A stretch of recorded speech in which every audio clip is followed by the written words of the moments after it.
1 year ago was when I purchased the Rangeman Gen 3, the GPR H1000. So that was January 2024. And I remember driving home from work just to come and get this watch and then drive back out to work. So I put this watch through the ringer immediately in the oil field. And at first, I was really excited about the watch. I loved the idea of the watch. I love the concept of the mud resist, the super durable. I did want a watch with fitness features because I was wearing the GBDH 2000, but there were some problems with the Rangeman Gen 3, the GPRH 1000, that became evident, and I had to send it back for warranty repair.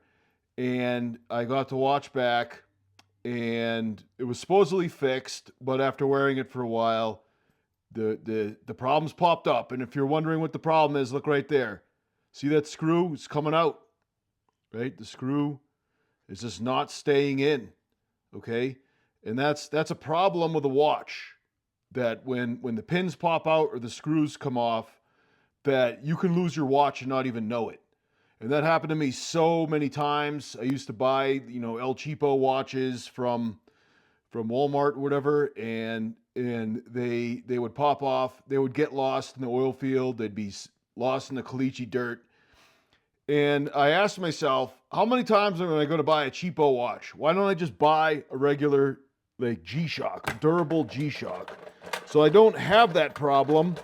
And the one that I got ultimately that was durable was the King, the GX W56BB. And finally, this was a tough, durable watch.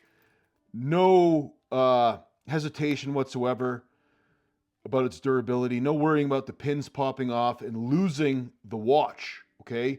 Now, this watch was like pretty big, right? And ultimately, the Mudman, the GW 9500, was the optimization for me in terms of durability. Uh, because this watch is insanely durable, and I tested it in ridiculous ways, diesel dunks, hitting it against stuff, and it passed with flying colors. Okay, so at one point in my watch wearing life, I was wearing the Mudman, the GW 9500, during the day at work. And then whenever I get some time off and run off to the gym, I would wear the GBDH 2000 because its heart rate monitor and fitness features. I got a lot out of the fitness watch. I lost a lot of weight and I was getting in shape. And I was wondering, why can't I have both? Like the GBDH 2000 is really comfortable.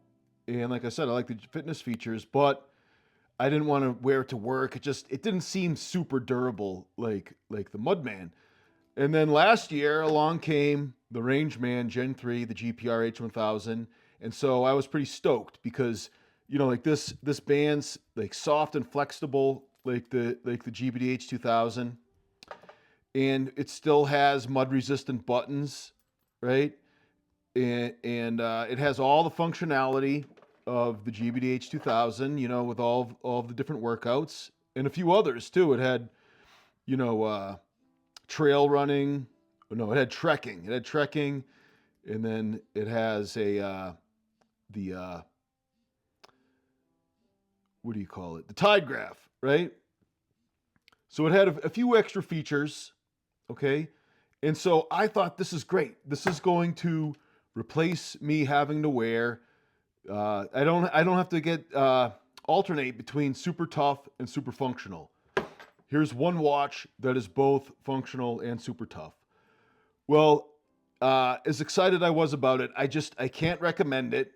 Okay, I cannot give it a really high rating. I can't give it 5 stars because when the pins pop out of a watch, like you can see them doing right now, that's a disaster for a watch. It's just inexcusable. Now I know that watches can't be totally indestructible, especially if you're working man, you're working around rotational equipment.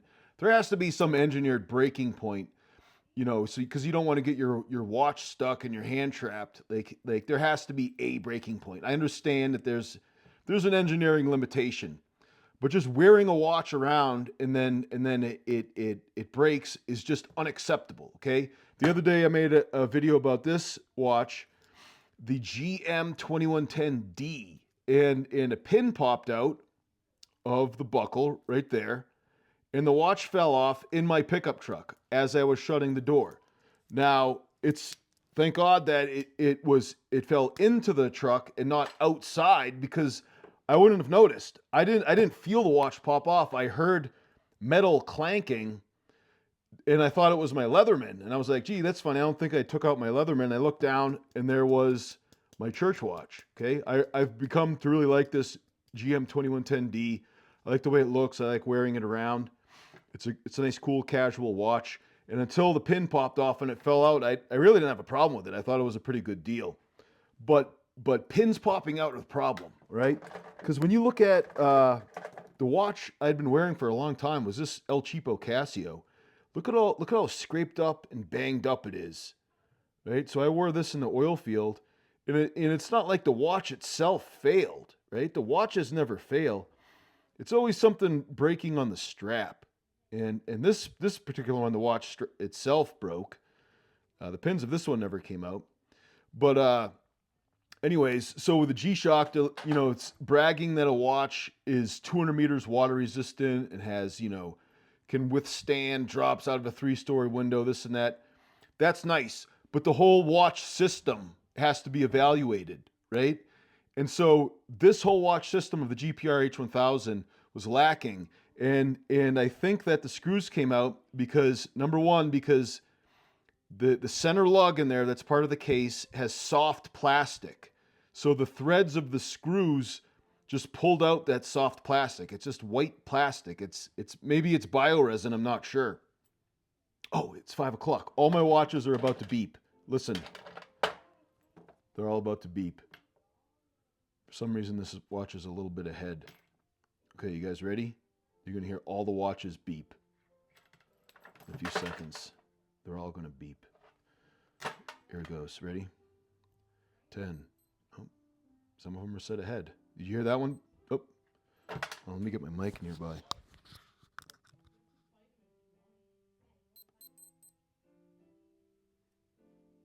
Is that it? Any more? Any more want to beep? I thought there'd be more beepage. All right. Well, anyways, let me get this review video back on track. Yeah. So the soft plastic that makes up the case, that center lug, the screw just stripped it out, right? And how did this happen? Well, I'm a pretty big wrister, right? So my wrist is, between 8 and 8.5 inches circumference. Depends a lot on what was for supper and also the weather. But you can imagine it on my wrist. It's kind of wants to splay out, but this part of the bezel does not allow it to splay out all the way. And since this part is fixed, it doesn't allow the splayage. Instead, what it does is it pushes down on this screw, okay? And I think that that's what caused the screws to strip out. And look how bad this one is getting right now. See, it's just dangling there. Okay, so for me, I can't give it 5 stars because of that. All right, and I'm going to have to send it back to warranty repair a second time. The first time, supposedly they fixed it. I don't know what they did. I don't know what happened, but this screw just comes out, and I'm going to have to send it back again. I don't know if they put epoxy or anything in there. If I were to fix it, what I would do is just load up that hole with epoxy and then rethread it for the screw. And then if I were to mod this watch case, I would clip this part in of the bezel to allow it to splay out more. That's what I would do, so that you see how there's like this little recess there. I would allow this center part to go in between. Allow this, to go in between. And so I don't know if it's a design flaw or it's supposed to be that way, but you see how the strap hits that center portion, the kneecap. I call it the kneecap. All right, so I've made a lot of videos about that, okay? About the design flaw that I perceive on the GPR H1000, especially compared to the GBD H2000, which allows full splayage. Now, one commenter did say that his screw started spinning around in his GBD H2000. All right. And I'll have to find that comment again. But, you know, he reports that it did happen. Okay. And so on my favorite watch, the Mudman GW 9500, you can see that, you know, it's not really given the opportunity because of these hard plastic wings. The articulation of the band is further down the band, and it allows a little bit of play, but you know these don't seem to be turning at all. You know, these lug screws. Okay, now let's talk about the functionality of the watch. All right, so the functionality is pretty much the same as the GBDH 2000. The GBDH 2000 has a software update that gave it that trekking function. And you guys remember me updating the software and gaining trekking, right? Oh, you know what? I factory reset this. I guess I have to update it again. What happened was my wife borrowed this one to try it out. It hurt her wrist. She said it hurt her wrist. She stopped wearing it. She stopped wearing all G-Shock fitness watches, and she went back to her Fitbit, okay? But anyways, you update the software of this watch, and you can gain trekking. So the only software feature that the GPR H1000 has compared to the GBD H2000 is the tide graph. Okay, so it could tell you the high tide and low tide. Now, I got a lot out of the fitness features. Now, the fitness features are not advanced. They're not like Garmin or Apple Watch or any of those. They're pretty basic. And to be honest, I appreciate a basic watch. You know, and it helped a lot more with me losing weight. I got up to 300 pounds and change. I was like getting to be too fat, and I decided don't be fat, and that requires a lot of willpower and discipline. And I thought, you know what? Well, I'll just try a fitness watch, see if it helps, and it helped out way more than I thought it would. Like the thing that I thought was ridiculous about these watches is the step counter. You know, like how much does a step counter really do for you? You know, and I've determined that the step counter, did a lot more than I thought it would. Right? It did a lot more to motivate me and keep me on track and just have a quantified printout of the steps I've taken, because when you're middle aged or out of shape or over 300 pounds, just looking at the steps that you've walked that day, it's a little bit more of an accountability thing and a little bit of a motivation. And I got a lot of benefit out of it, because walking is actually a really good exercise to do when you're trying to go from couch potato to somewhat in shape. All right. So like I said, I was 300 pounds. I do not wear 300 pounds anymore. I lost about 40 pounds. I got down to 260, mostly by walking.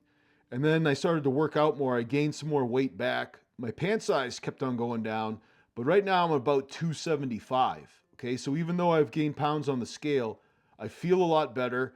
I'm in better shape. And last weekend I ran a road race, a 2-mile road race. And in my weight and age group, I actually got third place. I don't know if there were only 2 other guys in my age and weight group, but I got third place. All right. So I'm going to edit that video and you guys can watch that video. I wore the GBDH 2000 in that one. And, it has that heart rate monitor. Okay. So back in the late 90s, early 2000s, I used heart rate monitor. I was a rower in Boston, so I learned how to, all about heart rates and everything in terms of, cardiovascular status. All right. And so having a basic heart rate monitor was actually pretty good. All right. And so in this review, I've been holding up the GBDH 2000 a lot because the functionality is the same. I cannot wear the GPR H1000 on account of these screws coming out. Now, a lot of commenters blamed me. They said it's my fault. I'm too rough on watches, that I abused my watch, etc., etc., etc. Uh, yeah, I am rough on watches, okay? And I am rough on everything I own. I'm not gentle at all. People don't use the word gentle to describe how I treat my objects, right? But I don't think that I abused it, and I definitely did not purposefully try to get these screws to come out. And having other guys in the comments say that the same thing happened to them is vindication. Okay. Now, I'm not dissuading you from buying the GPR H1000. You might also get a lot out of it, and you might not have a really big wrist that will splay out the band. So the screws may not come out. But I just want to warn you that it happened. Okay? I cannot keep on wearing the GPR H1000. I'm going to send it back again to warranty repair, and hopefully this time that they do something to keep this problem from reoccurring. And I'm going to be a little bit more, firm that if they aren't actually fixing it, then I think that they owe me a replacement. Right? The first time around when I sent it back, I was kind of like, let's just see how the process goes. Just do whatever they say. And I was actually at the warranty repair shop for a while, and I finally called them up. Philip the Hell asked me about the status. And I was like, oh man, I got to call them up. I called them up, and they're like, oh yeah, we're just just about to send it back to you, sir. And so I got it back, and it was in really quickly. The screws came out again. And the thing is, the second time around, I asked my son, my oldest son, to wear it. My oldest son is an actual athlete. He played, he was, at the time, he was just graduating high school. So he was, 18, 19 years old. He just turned 19. He was an athlete. He worked out and he worked. He works in construction. That was his summer job, and he was going to college. So I asked him to wear this watch, and he wore it. And I asked him to, tell me what he thought. And he's very laconic, a man of few words. He said it was good. And he was in the video that we actually went trekking with this watch. We climbed to the top of Lighthouse Peak in Palo Duro Canyon. And so my son wore that. You can watch that video. He's such a fast, he hikes as fast as we run. So I could not keep up with him. Most of the footage of him hiking was from a distance because, he's that fast. But we went through his stats that he got on the app from trekking, and we took a look at that. And I think that there was a lot more functionality that he could have got out of this watch in terms of fitness. But he's a young man who's not really into stopping to reflect on the app printout of his cardiovascular status. I don't think he step counts. But I do, right? I do. I've become a step counter, and and the thing about this watch is that the idea of being able to wear it at work allowed for the opportunity to get credit in terms of fitness for what I do at work. And blue collar guys, we're up on our feet, we're walking around a lot at work, and we want to count those steps. The problem with this watch is that I'd be at work, and it wouldn't roll over my fitness score into my off-duty watch, which was this one. This is the watch. The GBH 2000 was what I wore off duty. And so it'd step count when I was off duty and tell my heart rate and sleeping, etc., but not at work. And sometimes work is a workout. And so I was hoping so much that the GPR H1000 would be able to do that, and fortunately it did not. And I think that the size, is a problem. Now, it's not like huge. It's not gigantic that it's impossible to wear. When you hold it up to the King, the GXW 56BB, I mean, you could see it's actually a little bit bigger, right? But I mean, it's along the same lines. So it did have difficulty with the sleeves. However, it's angled a little bit better, so the sleeves could go up over the watch. but it felt like you're wearing a meatball. And I think that the problem is when it's that big, that's what leads it to get smushed down, and that getting smushed down is what leads to screws to come out. Okay, and so I mean the central functionality of the watch, like the whole system of what you were given on the watch, it's a lot of the same exact things that I was talking about the GBH 2000 because it's the same watch. Like for example, here we have the compass, and look at how tiny the little pointer is for the compass. Very small, and I don't understand why it's like that. It's just like it's one of those infuriating things. And then another thing is that it's difficult to get just your heart rate and the time. Uh, you have to kind of go through the app in order to get a screen on the workout that will show your heart rate and the time. Now, this screen that I have up right now is showing you the heart rate and the time, right? But the time is in small letters at the bottom, and they're like the DWH 5600. Look at this; it shows you the time in huge numbers and your heart rate in big numbers. See, that's not accurate. My heart rate is not actually 136. It's just reading my finger. I don't think it's very accurate, but you get the idea, right? This watch doesn't have that. So those are a few gripes. But the basic functionality, like just getting your steps. Both of these this has a GPS. The GPR H1000 has a GPS. So when you do a workout, it will tell you, how far you went. And again, just to remind all you guys that this functionality of the GBD H2000 is the same as the GPR H1000. That I am reviewing the GPR H1000, but I have to show you this one as an example because I haven't been able to wear this one. All right, but I just want to show you, if you are interested in buying it, in buying the GPR H1000, I'll leave a link below if you're interested. I just want to warn you guys that I had the problem with the screws. You may or may not have that problem. You can try to wear it and see what happens. And these are really greasy. Let me wipe it off. I'm sorry. I am a sweat and grease monster. All right, what are we looking at? We're looking at, I'm just going to give you an example of a workout I did. So this is the race. And so it shows that I ran 2.07 miles, right? And 11:33 per mile. So obviously it's not great. But this was my first race in forever. So my goal was just to finish the race. And, we ran around, I think it's called some pond, some lake in Lubbock. So there was some up and down.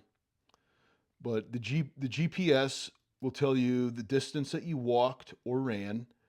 And it will also, give you all this information about the calories you burned. So you can enter in your height and weight information. It can show you your pace and all these things. And the step counter is more accurate than just like a watch with a basic step counter. And I have a watch with a basic step counter, like this one, the G-Shock GBD 500. I believe this one is. What does it say? Yes, GDB 500. So this has a basic step counter along with the WS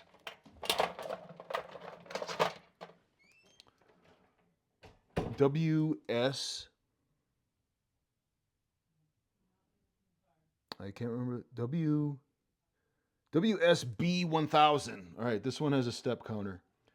But the problem is that holding the steering wheel of my truck at work registered all the vibrations as steps. So it thought that I ran down to Ozona, Texas, and no, I was driving a truck. And so the watch with the GPS, I believe that it kind of corrects. It's more accurate step counter and also corrects all your steps and everything to your actual distance. And so I have not observed that problem where a vibrating steering wheel is registered as steps. Overall, it seems pretty accurate. The step counter that's in this watch. All right. And the fitness features are pretty basic. You're not gonna get like uh, a lot of really advanced stuff like counting your reps when you're lifting weights at the gym. I've heard some other fitness watch wearers say that they had that. Uh, but the thing is that you know you can get more detailed information on the app. That if you hook it up to the app, you can get better breakdowns on your sleep and your fitness. And so I'm just going through all of the different widgets, is what they call them. And so LifeLog is your steps, right? And you have all this information about how many steps you've got and whether you've reached your goal, and you can set what your goal is. And these are all zero. Like I said, I've not been able to wear the GPR H1000 because of the screws. And then nightly recharge, no data. All right, let's see if there's nightly recharge on the GBD H2000 because I have been wearing it. Oh, I went right by it. So good. All right. Well, the past few days I've been getting some good sleep. And so on the watch, it's just kind of basic, right? If you go into the app, it will show you the breakdown of every minute of when you were sleeping if you wanted more detailed information. All right. And activity log would be your workouts. So these are workouts. I guess they're mine from a long time ago. Maybe they're my son's. Probably, probably from my son. I'm guessing. I asked him to try it out, and and so you also get the basic ABC sensors, altimeter, barometer, and compass, in a way that makes it a lot like previous generations of Rangeman, such as the Rangeman Gen 1, which you're calling it now. All right. And I never compared these two. I never made the video where I compare the Rangeman Gen 1 to the Rangeman Gen 3. But stay tuned for that video. So when I get this one back from the warranty repair, we'll put these two head to head, the GW 9400 and the GPR H1000. All right. So this 1 year review, was rushed because actually I got to get this thing boxed up and shipped off to send it back to the warranty repair. And so that's why this 1 year review is so disorganized and totally unplanned, but really everything on my channel is that way, very chaotic. And so I really wanted to watch. And oh, by the way, I do not like the metal keeper. I like plastic keepers. The GW 9500 has a plastic keeper.